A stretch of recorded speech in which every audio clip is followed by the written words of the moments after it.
ఎందుకంటే భారతీయులు అమెరికాలో వెళ్తున్నారు, వారి విజ్ఞానాన్ని ఉపయోగించి అమెరికా దేశ అభివృద్ధికి పాటుపడుతున్నారు.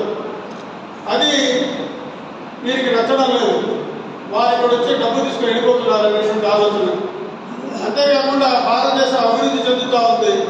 మోడీ గారి నాయకత్వంలో ధర్మం, హిందూ ధర్మం చాలా చక్కగా ఉంది. ఇతర ధర్మాల వాడు దీన్ని దాడి చేసేటువంటి ప్రయత్నం, తద్వారా ప్రధానమంత్రిని బలహీనం చేసేటువంటి ప్రయత్నం చేస్తూ సుంకాలు విధించడం జరిగింది. అప్పుడు మోడీ గారు స్వదేశీ నినాదాన్ని తీసుకున్నారు.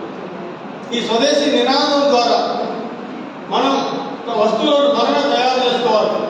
తయారు చేసుకున్న వస్తువులను మనమే ఉపయోగించుకోవాలి. తద్వారా మనం బలపడమే కాకుండా ప్రపంచంలో అగ్రగామి దేశంగా ఉండడానికి అవకాశం ఉంటుంది. ఇటువంటి ఆలోచనలు మనము ఇతర ప్రజలందరికీ చెప్పాల్సిన బాధ్యత.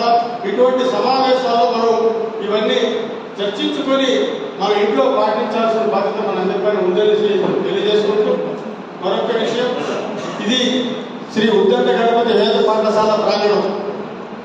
పెద్దలు పుష్పగిరి పీఠాధిపతి వారి యొక్క సంకల్ప బలంతో 2018లో పెద్దలు మీరందరూ ఉన్నారు. భూమి పూజ చేయడానికి వచ్చినప్పుడు ఇక్కడ మొత్తం బురద కలిగింది. ఆ బురదలోనే భూమి పూజ చేశారంటే అద్భుతమైనటువంటి భవనాన్ని పుష్పగిరి పీఠాధిపతుల వారు ఆశీర్వాద బలంతో నిర్మించడం, పూర్తిగా వేద విద్యను మాత్రమే ఇక్కడ నేర్పించడానికి, ఆ వేద విద్యకు స్వాలంబనగా ఇక్కడ జరిగేటువంటి కార్యక్రమాల ద్వారా వచ్చేటువంటి దాన్ని వేద విద్యకు ఉపయోగించుకోవడానికి. ఎందుకంటే ఇప్పుడు ప్రస్తుతం 13 మంది జూన్లో ప్రారంభించాం. 13 మంది వేద విద్యార్థులు అక్కడ పాఠాలు నేర్చుకుంటున్నారు. ఈ యొక్క స్థలాన్ని కూడా స్వామివారు వేద విద్యకే ఇచ్చేటువంటి ఆలోచనతోనే ఇక్కడ ఈ పాఠశాల ఆవరణను మనం నిర్మించుకోవడం.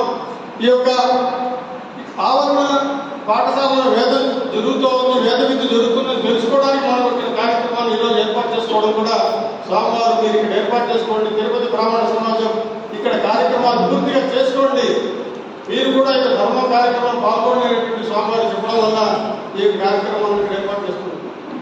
కాబట్టి వేద విద్యకు మనమందరూ కూడా సహకరించాల్సినటువంటి అవసరం ఉంది. మన పిల్లలను ఒకరిని వేద విద్యకు పంపించాల్సిన అవసరం ఉంది. తద్వారా వేదం ఎక్కడ పూర్తి స్థాయిలో ఉంటుందో అక్కడ దేశం అభివృద్ధి చెందుతుంది. అటువంటి సనాతన ధర్మాన్ని మనం పరిరక్షించేటువంటి వాళ్ళు అవుతాం. కాబట్టి ఈ యొక్క పరిచయ వాక్యాలతో మన కార్యక్రమాన్ని అధ్యక్షుల వారు ప్రారంభిస్తారు.